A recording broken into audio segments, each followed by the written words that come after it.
იურჩიკ მოდი აქ. ძალიან საინტერესო ისტორია აქვს პირველ რიგში ალბათ ჩვენს იურჩიკას, რომელიც გადმოვიდა ჩვენიერ დღეს. აი, ზუსტად აი მოპირდაპირ მხარეს რომ რუსების საგუშაგო არის, აი ზუსტად იქედან გადმოვიდა, დაგვაკვირდა, გაგვიცნო და მას შემდეგ ფაქტობრივად აღარ წასულა. თუ არ ვიტყვით რომ არ ვახსენეთ რომ ერთი თვე ტყვეობაში იყო, როდესაც თავის ძველ პატრონებს გამოეუცნაურა და ძალიან სასტიკად გაუსწორდნენ, რომ ერთთვიანი ტყვეობა საკმაოდ ძიმედ აისახა მის ხასიათზე და მის განწყობაზე, მაგრამ საბოლოო ჯამში მაინც იურჩიკამ არჩია ის ადგილი, სადაც ის უყვართ, სადაც მას ეფერებიან. გადი იურჩიკ ესე და აქედან კაი დაწმარდია თო. ის იგი დაჟდა ხედა. ატო კიდე ატო ჩვენი როგორ გითხრათ უკვე მეორე სიმბოლო არის. არის აღმოსავლეთ ევროპული ნაგაზი, რომელიც გვაჩუქა ბატონმა თამაზელის ბარაშვილმა. სახელით ძალიან სიმბოლურია ატო.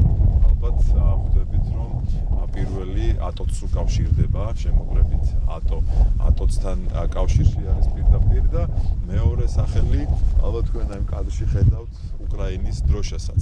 ატო ანუ უკრაინულად ანტიტერორისტული ოპერაცია, ანუ ცნობილი ბრძოლის და უკვე აი ამ ანტიტერორისტული სახელი ოპერაციის სახელი, რომელსაც უკრაინელები მეხუთე წელია აწარმოებენ მსოფლიო ტერორისტების წინააღმდეგ.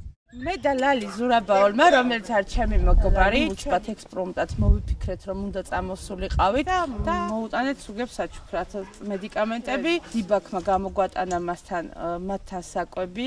ეს არის ერთ-ერთი კომპანია შემომტანის საკვების, საკმაოდ კარგი ხარისხის და მოუტანეთ სუგებს საჩუქრად. მადლობა მინდა გადაუხადო ცხოველების მოყვარულებს, ვეტერინარებს, ვეტერინარულ კლინიკას გორიდან, რომელიც დღესაც ჩამოვიდა და საჩუქრების ჩამოუტანა ჩვენს პატარა მებრძოლებს, აცრა და საჭირო დამუშავება ჩაუტარა, ვინაიდან საველე პირობებში ცხოვრობთ და ბუნებრივია რაღაც დაავადებების რისკი მაღალია.